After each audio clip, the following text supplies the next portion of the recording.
Hello, everybody, and welcome to the TeacherCast Educational Broadcasting Network. My name is Jeff Bradbury. Thank you so much for joining us today and making TeacherCast your home for professional development. Today, we're going to be talking all about video production. Recently, we've had a lot of teachers email us and ask about, what is my video production method? How do I make videos? How do I create videos? What can I do with my students to make great audio and video visuals for my school? Today we have an expert. Today we have a great representative from the Padcaster company. I want to bring on Josh. Josh, how are you today? Welcome to the TeacherCast Educational Broadcasting Network. Thank you for having me. What a great way to end the week. Thank you so much for being here. Now, you and I had a chance to meet this last summer at ISTE, and I got a chance to check out the Padcaster, and I've been playing with it all summer. For those of you who are not familiar out there, what is a Padcaster?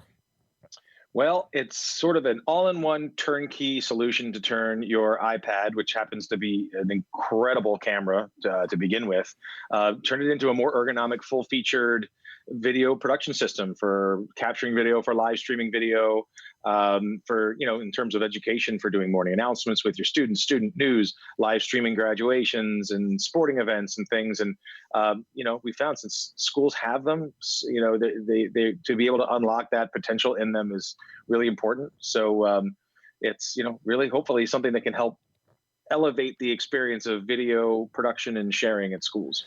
Now, the one thing that I want to definitely stress about the Padcaster and why it's awesome is portability. And for anybody who's watching this show, I'm going to throw up the upper camera here. This is the broadcasting studio that I built a few years ago, and everything right now that you see in front of me, all the screens, all the computers, all the microphones, and everything underneath of these, honestly, has been completely transformed by this, Josh. You have taken over $20,000 worth of stuff and you've put it into literally what is a frame and a lens and a tripod. And I got to tell you, it's made me much more portable. The other day, a few weeks ago, actually, at this point, I took this out to the park and I did a 2-camera shoot between my iPad and my iPhone. And I didn't need to lug wires. I didn't need to lug a microphone. I didn't need to lug any of that stuff. This has completely made me a different video producer. That's great. Well, I can see also you have an older iPad in there, so you might want to upgrade to at least an Air. You've got like an iPad 4 in that thing, right? This was an iPad 4 that we have here. Certainly looking forward to, I believe you guys are now doing pre-orders for anybody with the 10.5 inch iPad. Yeah, as a matter of fact, I'll scoot here. I thought I was going to the right side of the video. I'll stay over here. Now I'm in the middle. You heard it here first. We'll have them. They'll be shipping next week. Wow. So yeah, they're on their way to us now. Apple loves to not give anybody any specs before they release a product. So we're just like everybody else. We get them when we go out and buy them, then measure them, and then we reconfigure our current models to accommodate this one, which is actually a completely different body design, so that it's bigger in both length and width dimensions. And we had to do more work for this one than we'd had to do for other upgrades. Now, I want to get into all the details, the specs. Of course, anybody out there listening is interested in this. You can go to padcaster.com. All the details, all the stuff is there. We've been doing some reviews over on TeacherCast. If anybody's been looking at the stuff on TeacherCast recently, Padcaster, you might know, was one of the first products that we awarded our brand new TeacherCast Best in Class to. And that's because we have, again, over the summertime, I completely had the opportunity to check out the product, play with it, get it in my hands, give it to my babies. And one of the things that we test all of our STEM equipment, video equipment on is, does it pass the 3-year-old test, which is if they drop it, does it break? Everything here is absolutely great. Before we get into all of that stuff, Josh, I want to back up. Talk to us a little bit about yourself. You were the guy that created the Padcaster, I believe. What is your background in the whole Padcaster story here? Well, my background is it's more of a film production background. So, I went to graduate school for film. Actually, you can see my master's of fine arts right behind me. Nice. Look, I shellacked it to a piece of wood and it looks really professional. And so I came at it from film, and then I was a film editor for many years, and I started a school that teaches film editing and film production. And I actually am still involved with running that, though not day to day. There are people who have much more time to do that than I do now. And this came out of that. We were at NAB with B&H Photo. They were selling our training as an add-on to editing systems that they sold, Final Cut and Premiere systems. And so you could buy like a weekend certified class in our training. That happened to coincide with the release of the iPad 2. And we went and started shooting interviews on the show floor with vendor friends of ours, and editing them and uploading them right from the show floor over a data plan. And that when that happened, people's light bulbs went off, and and people couldn't believe it. Nothing could do that at the time. And that was only, gosh, that was 2011. If you think of how recent that was, the technology was really not even existent. But I took it from there, and with a lot of encouragement from people who said this might be something interesting, kept developing it into something more complex. I know an engineer who worked nights and weekends to help me develop what you have in your hands, essentially, which was the Gen 1 Padcaster case. One of the questions that we get asked an awful lot here is, how do you make video, and why is video important? Let me throw the second question at you first, Josh. Why is it important for students and teachers to bring in video into their classrooms and into their lessons?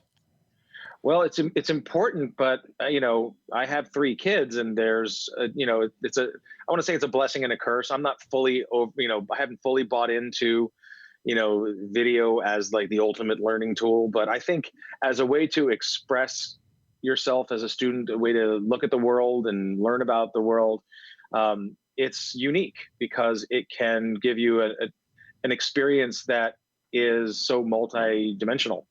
And the idea that you can not just consume information on an iPad, but you can also create and share information makes that, to me, that technology really important as a two-way street. And it's like a new window into learning. And for video creators, a sketch pad for ideas. I mean, it's such an incredible machine. I tell people at trade shows, I wish I invented that. This is what I do is basically to assist and enhance that. But that's really, the heart of it there. And as far as the next evolution of those questions is, what app do you use? I mean, I thought we could kind of go back here. I'm a fan of recording on the native camera app, or there's one called like Movie Pro that I like. What do you suggest to use on the iPad? Well, in another month, I'll suggest using Padcaster's app, because we're actually making one now. And it will allow us to provide better support for people who are shooting video, because it'll be a product that's ours and that we understand. And when it upgrades, we'll know why it upgrades. With Movie Pro and with the iOS built-in apps, we're really, we provide the support because we have to. I mean, it's our product and we have to stand by our recommendations. That said, I don't find the built-in camera very robust. You can't monitor your audio while you're recording, which is a real losing proposition to me. Yes. The controls are very basic. Movie Pro, on the other hand, is really robust. It allows you to control basic things like focus, exposure, audio levels, and you can listen to what you're doing while you're doing it. So, that's really my go-to, or at least is for the next 30 days or so.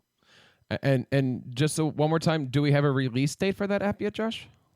No, gosh, I probably shouldn't even mention it here, okay. But we're hard at work developing something really feature rich, and something I think it's going to be very, very exciting. And is that iPhone, iPad?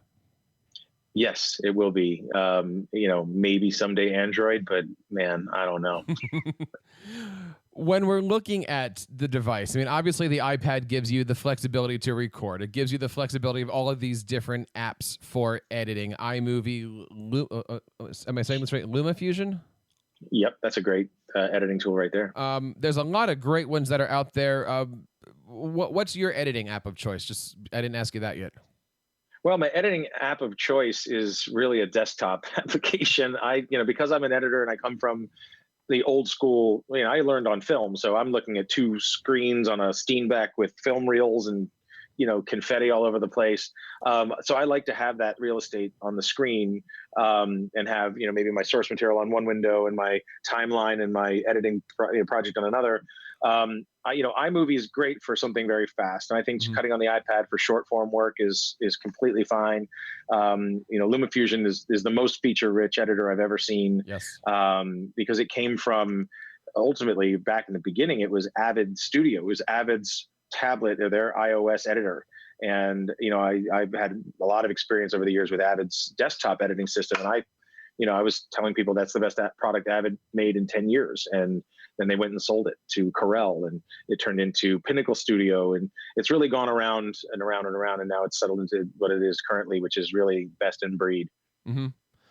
We have a lot of teachers that are elementary based, and they're looking for just that simple way to teach video. We always talk. I'm a tech coach. I today I was working all day in a high school social studies class. They wanted to do a video project and use iMovie and all these things. I said, you don't want to be teaching video editing. You want to be teaching content.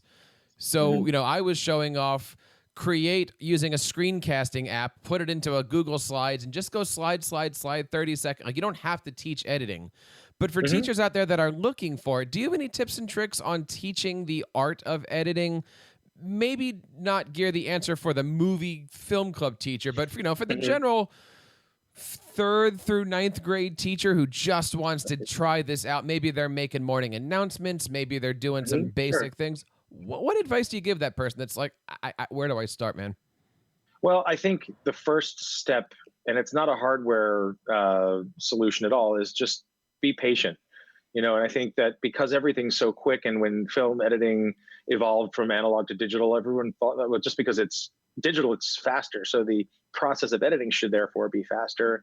And it's not true. So editing requires watching your footage, understanding what works and what doesn't work, even whether you're doing a string out of morning announcements or you're doing a complex scene between characters in a film.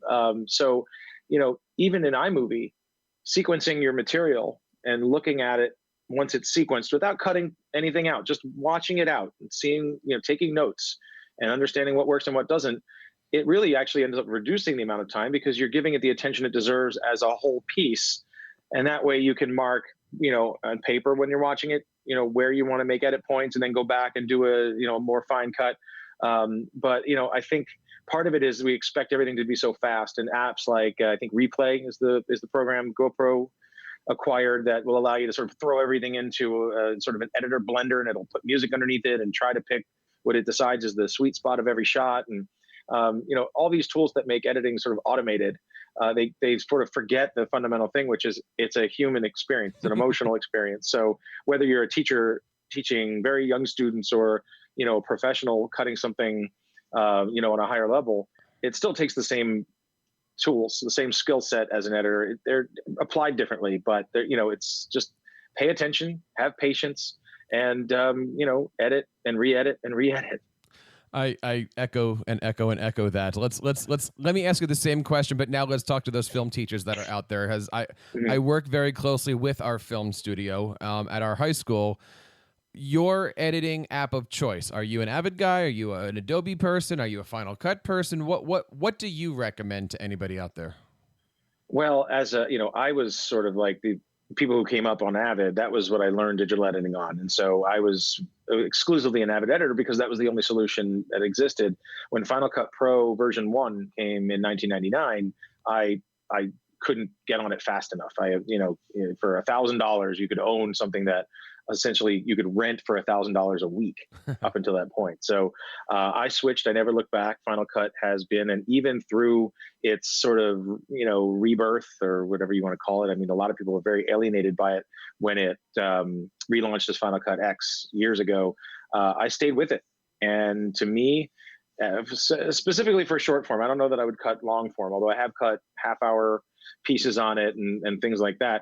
It's the fastest thing I've ever seen, and it's so deep with features that you may not see on the top because it doesn't provide everything you need. But that's really the one. Now, as someone who runs a school in film editing, I can tell you I'm in the minority. Yes. People who started in Avid and then felt betrayed by Final Cut when they switched went back to Avid. They'll never switch from Avid ever again. People who started in Final Cut and then felt betrayed by Final Cut when it changed to X went to Premiere. And we're finding that, it took years for that transition to happen, but people are embracing Premiere, and that's the suite of programs, very much doing tons of professional level work on that. Over the years, we've done courses here or podcasts here on Final Cut. I'm a big Final Cut guy. I've spent way too much money on plugins and titles and stuff like that. But we've had people come on and do how to teach Final Cut to kindergartners. Import movie, chop, export, done. And of course, Final Cut is also used on major Hollywood films. And it's the same program. You're just adding and subtracting things. What is important is how to get the film in there. And that's, I think, where the Padcaster comes from. Padcaster has the ability to be purchased as a standalone device, which is this, or you also have different variations. Talk to us a little bit about the different configurations. What comes along with just the simple Padcaster, and what are the different things that maybe a high school studio or a school district could look at if they were going to be buying this with some of the extra accessories? Sure. Well, we started as just a Padcaster, which was a case. It was the urethane insert in the aluminum frame and maybe a lens bracket, but not even a lens. And I think people were, because it was also years ago and the technology hadn't really caught on the way it has now, people were very confused by what do I do with this thing? And it's great to hold my door open, but I don't understand how I would make video with it. As it evolved, it turned into a solution more than a product. So we included a lens and a microphone.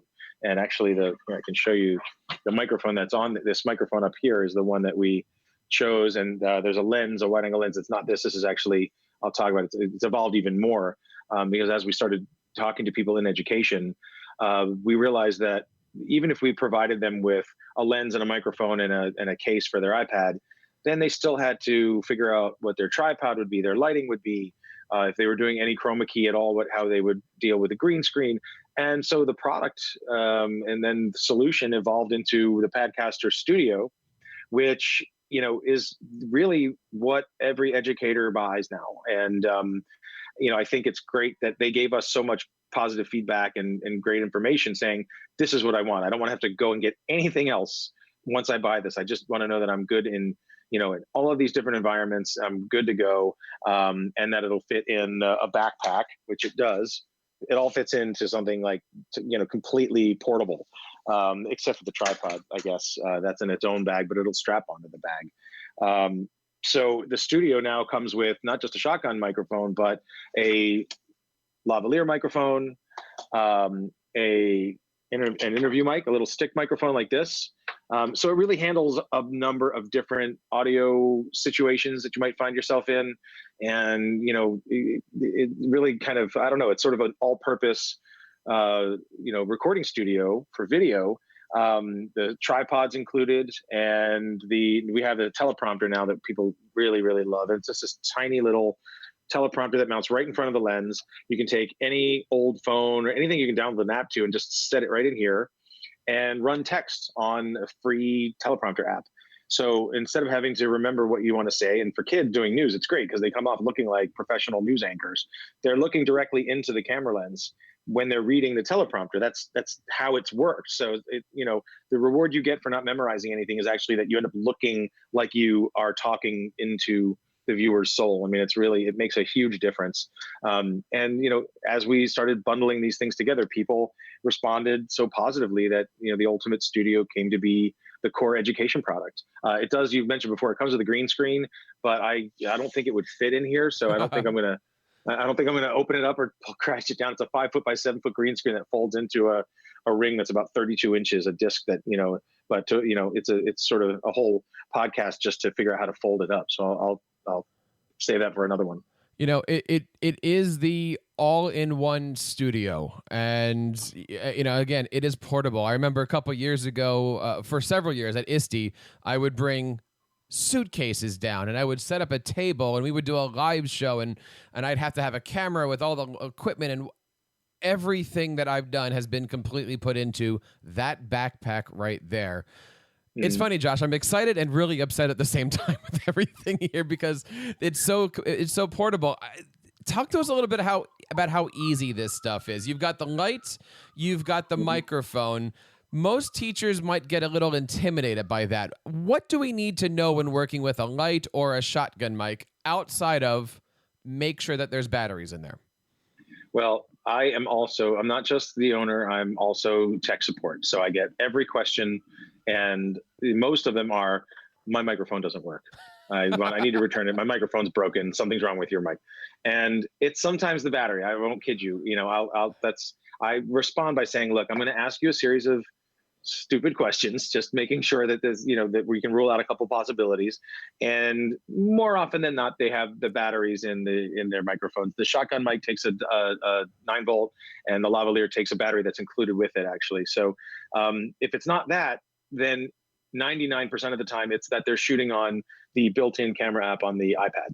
And even though in the packaging and on our website we recommend using other apps like Movie Pro and Filmic Pro, and soon to be our own, that will allow you to hear what you're doing while you're recording, the built-in camera doesn't let you monitor your sound. So they'll plug in headphones, they'll plug in their mic, they'll go to record, they don't hear anything. Sometimes they'll play it back and they'll realize that it did record, they just couldn't hear it. But I think, again, taking it a little slow, looking up information there. We have a ton of videos and FAQs on almost all of this information for people who are just getting started. We have a video that's a complete setup of the studio, from the backpack to the full studio, that is available as a private link, or another version that's going to be on our site in a few days. So what we're trying to do is provide that resource for people as a company. And then of course there's always support at padcaster.com, which is the email box that grows all the time with generally good questions. Just every once in a while it is my favorite is, I didn't get my step down ring, which is it's actually a ring that's pre-installed on the lens bracket, and because it's already on there, people think it didn't come with it, and they get angry at me sometimes. I got to tell you, and I'm saying this as a friend, but I'm saying this as somebody who has worked with other teachers. The support for the company is amazing. If you go out on Twitter, you're at Padcaster. Mm-hmm. They support the teachers out there. They're reaching out to teachers out there. Every time I tweet at them, they always tweet back. And I've had the opportunity to work with several teachers. And Josh, I'm right there with you. I had a principal recently call up and say, I just got this. Can you troubleshoot something for me? My microphone isn't picking up any sound. I said, you didn't put the battery in there. Josh, over your shoulder, if I'm right here, there's something else that is brand new, isn't there? Well, there's a couple of things. I'll move the tripod out of the way. We're, moments away from launching a new product that is for small tablets and smartphones. It's a long time coming. It's been through a million different iterations, but hopefully it was worth the wait for people. We kickstarted it over a year ago, and packages are actually shipping now. I know because my fulfillment person is calling me saying things I can't actually say on this on broadcast. So I'll show it to you now. It's a few different configurations. This is the Padcaster Verse. Wow. So this is an iPhone 7 Plus. It will fit anything from an iPad mini on down. I'll show you the actual grip. The heart of the matter, and the hardest thing to actually figure out, was the actual Verse itself, which is a small hand grip, and can be used almost like you would carry a DSLR once your phone is in there. But the idea is it was take a lot of different products that we liked, and said to ourselves, what would we want if we could just take all the great features of all these things we've seen that we love and turn it into one thing that was sort of, it had all those things. It wasn't like, oh, I wish it just had this one feature, this other feature. I wish it fit a tablet or a phone. So we really tried to make it a really versatile product. So the bite on it is really long. So you can see it's got about a 5.5-inch range. But if you deploy these little arms here, it actually can be made to be very, very small. So you can have a tiny little phone in there, or you could have a iPad mini on down from there. And the idea is that you would put your phone in, and it clicks down and it locks. There's actually a safety that we put on at the very end to prevent you from accidentally hitting the release button. But then you hit the release button and it opens up, and it's just, it couldn't be easier to use. It has a cold shoe slot on the top, and then one on either side. So actually you can mount 3 different accessories just on this little grip. And it has a 1/4 20 thread on the bottom. So, hopefully it does a lot of things that, replace a lot of equipment for people, but just being easy to use. So this has a 7 mounted in it. You can see there, and the microphone that we're going to start to sell. It's a really nice little unidirectional mic with a windscreen, and then we have this is a pistol grip, and it's also a power bank. So this little guy will charge your phone about 2 times, but it also lets you do a tabletop interview. If you wanted to sort of, you're doing a run and gun shoot and then you want to set it down, you could set it down on a table, do an interview, and then you could run around and shoot handheld as well. The other configuration that we have is it also lives in a cage. So the full kit will be something. I'll hold it up in front of my face. This is an iPhone 6, I believe, and the case we'll provide for that has 4 lenses on it. So it'll have wide angle, macro, fisheye, and telephoto. And this allows you to put stuff all over the place. It's got, I think it has about 16 mounting holes around it. And it can also be mounted on a tripod once the Verse is installed in there. And, it's also good for handheld video as well. But, you can see we were hard at work trying to make a product that, that we wanted to use, that if we were going to run out there and shoot professional video on our phones, and these phones are shooting great, the footage is amazing that these things will produce. But we also didn't want to make something, like our standard iPad Padcaster. We have to redesign it every time there's another version of the iPad. Here, it's something that can fit any phone of any build, of any brand. And it's sort of upgrade proof, and that was also very important to us. Josh, did I hear you right? The stand of that device is a charging dock, or how did that work again? You can plug your phone into it? I'll show you. Let me see, where did I put it? Oh, okay, so here it is. It's called the X-Pod. So it's a pistol grip. It's also a tabletop tripod, and it has a head on it that is a ball head, so it can be adjusted in almost any position and then locked. And then it's also right here. I'll get up close. I can hold it there. Where is it? We're good. There you go. So it's a power bank. So you can charge it, and then with the USB, the mini micro USB, I think, and then it has a USB to Lightning cable. So if I was actually shooting my son's football game with this, and I was running low on power, I just plugged the phone into the X-Pod and kept shooting without having to worry about running out of juice during the game. That right there is what we call an ISTE game changer. Because I can't tell you how many times we've done that, and Josh, that is awesome. When did you say that was available for everybody out there? That's coming soon. I would say certainly within 30 days, maybe sooner than that. The X-Pod's on our site now. I just think the application of it for iPads is a little counterintuitive because the Padcaster is so large. It does work with a mini, but you have to be using an iPad mini for that. But for Verse, it makes total sense, because if you want something that you can just holster or throw in a shoulder bag completely built all the time, you would connect the X-Pod to the Verse, a microphone on the top, and then just keep it built and just have it ready to go whenever. I got to tell you, I recently upgraded to an 8 Plus. I had an OtterBox on a 6 Plus, and that was about 2 or 3 more inches around. I could not find anything that matched that. I hate it that I had to take off the case constant. Yes, exactly. I just got rid of that, and I see, now it makes sense. You and I were talking about this at ISTE when you saw me doing my stuff, and that is absolutely fantastic. I have to say, anybody out there that's interested in podcasting, any school that might say, I want to do morning announcements, or I want to do videos of our assemblies, or any of that stuff, check out all the great stuff over at padcaster.com. Josh, you guys are doing some amazing things over there. I usually end by saying, what's the future? But I'm sitting here amazed at what the present is with all of this stuff here. Well, that was the future. That was the future. For educators, though, I think there's a couple of things that are going to be interesting. We just found a polarizing filter and a variable ND filter. So when you're shooting outside, you want to make it brighter and darker. You can actually turn a filter that will stop. It'll actually reduce by 1 stop, 3 stops, and 9 stops. It's an ND 3, 6, and 9. So 1, 2, or 3 stops of light. So it'll work really well outside.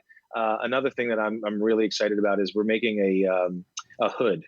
So if you're shooting outside and the sun's on the screen, a lot of people say, I can't see the screen when I'm shooting outside. We created basically a hood that's custom built for the Padcaster, that it actually collapses and folds flat, and it turns into a hard case so that it's almost like a tough book.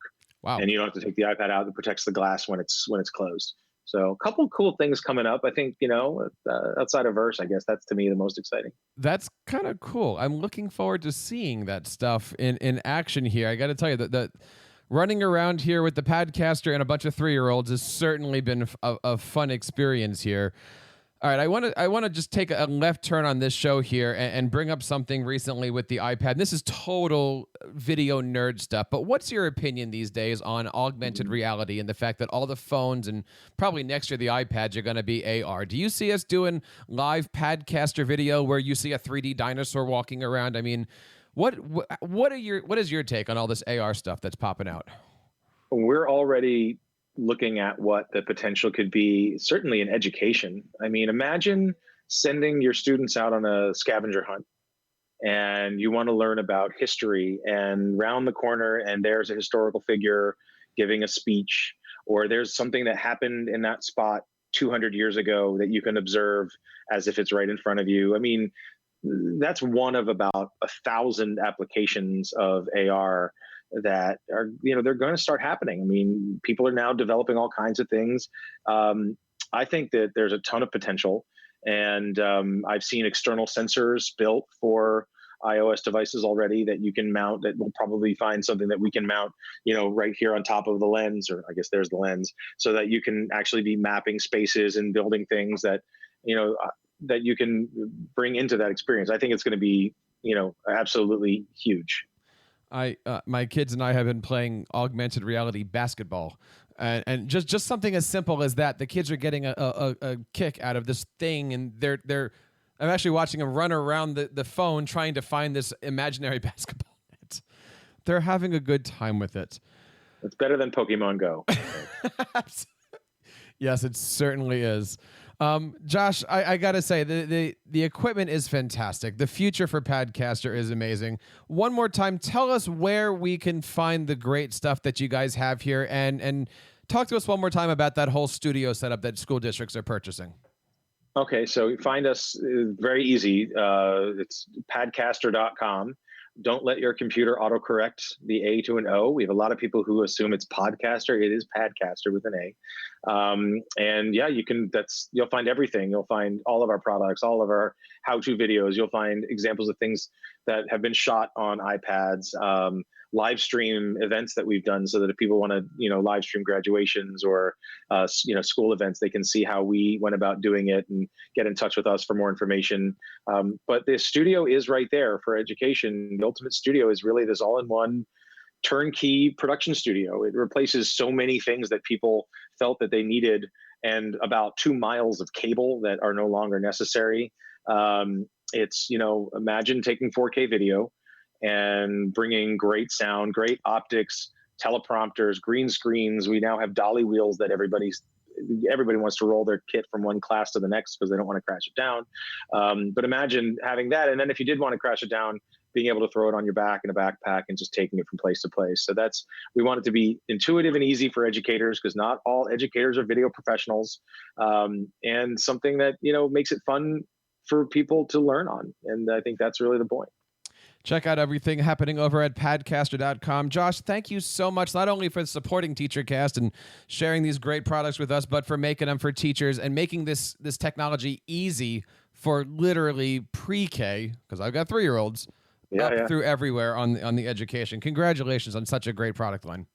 Thank you very much. And we're going to get you an iPad 5th gen. How's that? We'll figure out a way to get you up to speed. I am looking so much forward to it as the TeacherCast broadcasting network continues to evolve. And I want to say thank you guys out there for not only supporting TeacherCast and all the great stuff that we have going on the last 6.5 years, but for being a member of our TeacherCast audiences. Of course, several great ways that you can reach out and be a part of this and all of our shows. You can find us on Twitter at TeacherCast. Leave us a voicemail over at teachercast.net/voicemail. Email us at feedback@teachercast.net. And if you love these shows, please subscribe to us on iTunes and YouTube over on teachercast.net/iTunes and teachercast.net/YouTube. On behalf of everybody here on the TeacherCast Educational Broadcasting Network, my name is Jeff Bradbury. Thank you so much for joining us today, and keep up the great work in your classrooms and continue sharing your passions with your students.